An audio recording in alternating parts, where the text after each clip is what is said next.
Solapur news 24 मध्ये आपलं स्वागत आहे। आजच्या प्रमुख बातम्यांवर एक नजर टाकूया। सो ऍक्च्युअली मेरा नेचर वो नहीं है, पण ना जेव्हा तुम्ही जिल्हाधिकारीची कुर्सीवर बसता तर तुमचा काय नेचर आहे, तुमचा काय स्वभाव है, इसको आपको थोड़ा बाजू में रखना होता है।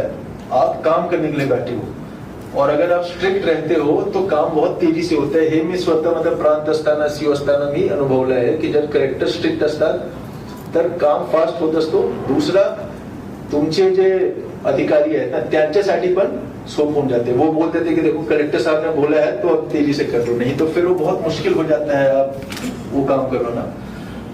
पण माझा नेहमीच प्रयत्न होता की कधीच एवढा स्ट्रिक्ट नाही व्हायचे की तुमचे जे अधिकारी कर्मचारी आहेत ते तुम्हाला काही फीडबॅक द्यायला, आयडिया द्यायला भीती नाही वाटली पाहिजे त्यांना।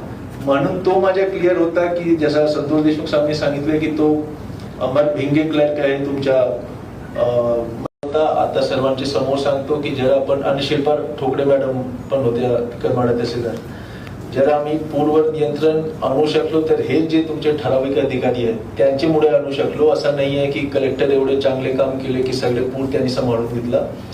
तो त्यांचा टॅलेंट होता, त्यांची मेहनत होती, त्यामुळेच तो जे पूर होता ते आता पूरमध्ये मी आवर्जून संतोष शेटे साहेबांना त्यांना मी धन्यवाद पण देईन आणि अभिनंदन पण देईन, कारण सर्वात जो मोठा प्रश्न होता तो चाराचा होता। ऍक्च्युअली चारा, कारण जनावरांना चारा 5-6 दिवसापासून मिळाला नव्हता आणि पोलीस पाटील ग्रुप, तलाठी ग्रुप सगळेवर आपण जॉईन करून घेतला होता आणि विचारलं होतं की जे ऍक्च्युअली जे प्रश्न आहे तो सांगा की लोकांना काय जरूरत आहे। तर 99% ऑफ देम सेड की चाराची आवश्यकता आहे, बाकी जेवण पाणी सगळे गावकरी